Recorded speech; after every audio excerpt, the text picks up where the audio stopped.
Hey everyone, this is Andrew. Here's another formation for you. Distance fields are structures in geometry that can be measured in distance.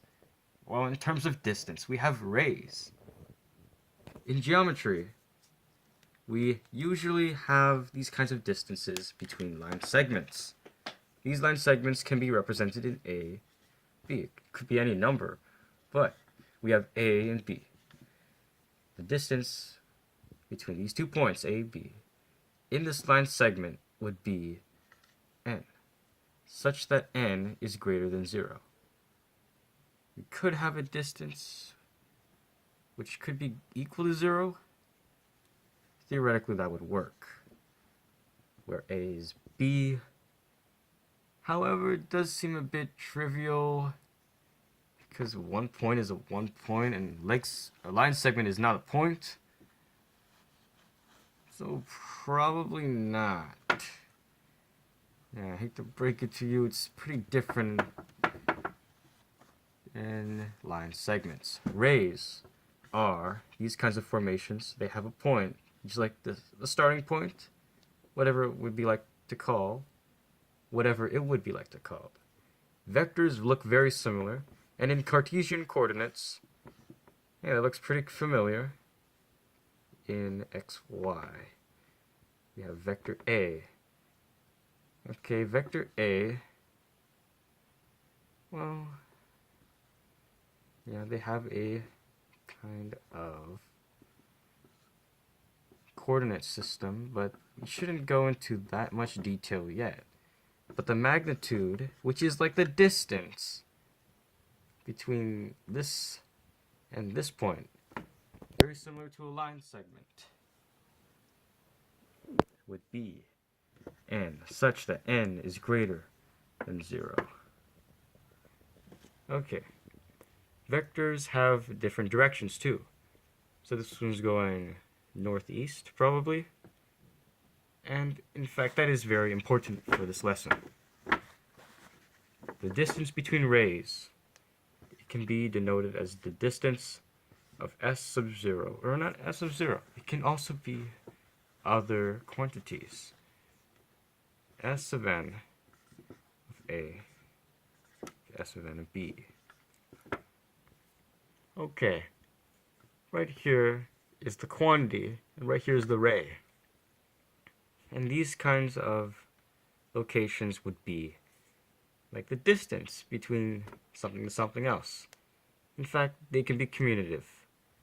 So they can be swapped because distances remain the same at the same time. So looking at these two rays, you can measure them from this area to this area, or from this point to this point. It doesn't really matter. These points stay the same area at the start. This is why s sub 0 is the initial point. And then s sub n is the infinity point. Well, n, when n approaches infinity, we can actually do this. S sub n, when it approaches infinity. Limits could be involved, but it would be a lot easier to use n approaching infinity. It doesn't have to go here and be wide. We can kind of measure that out. It's going to be a lot bigger than the initial distance between these 2 points on the rays. They could in fact change area. You can probably even go in a circle, some sort of sinusoid. This way, it's pretty hard to measure. Unless you're given information otherwise, if they're going straight up forever and ever, then you're pretty certain that they will always have this trend and will stay that way. Here's something for you. We have rays A. Let's do C because B is too overpopular. It's too overrated. We have C. Rays A and C. And we have points D, E, and F. D, E, and this point F. So this point F is in A and C. Of course, it has to share the same point if it's going to intersect once, if it only has to intersect once.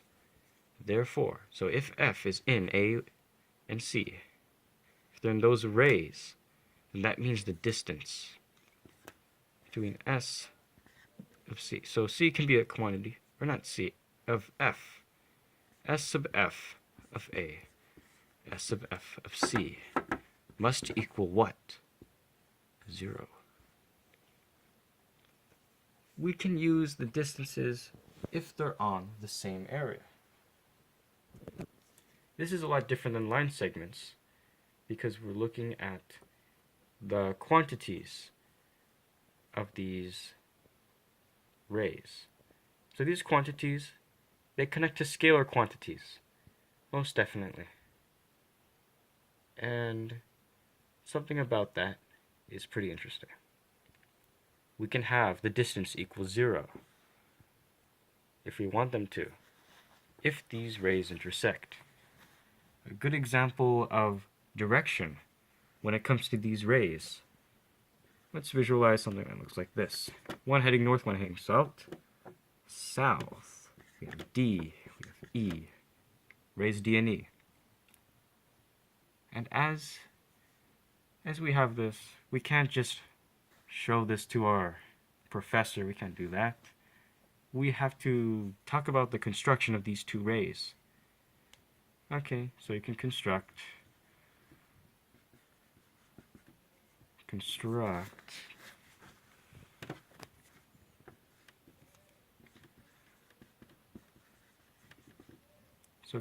rays D and E.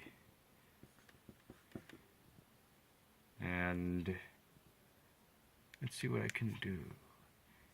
So these two rays, these are going in opposite directions. Opposite directions. We can denote this using the direction of D. So it can be up, down, north, south, east, west. We can go in the Cartesian coordinate system where y is going to infinity. This is represented in terms of an x, y axis, where x is going from left to right, and y is going up to down. So y has to equal has to approach negative infinity. As for the direction, for opposite directions, we can easily say that the distance, or the direction of E, is equal to the negative direction of D. Or vice versa. It can work either way.